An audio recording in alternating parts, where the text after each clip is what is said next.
وذكر فإن الذكرى تنفع المؤمنين وما خلقت الجن والإنس إلا ليعبدون وما خلقت الجن والإنس إلا ليعبدون ما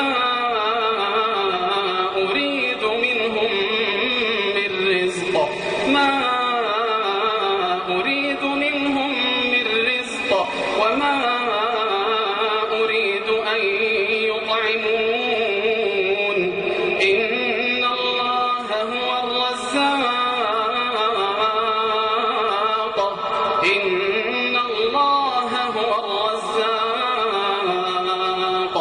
إن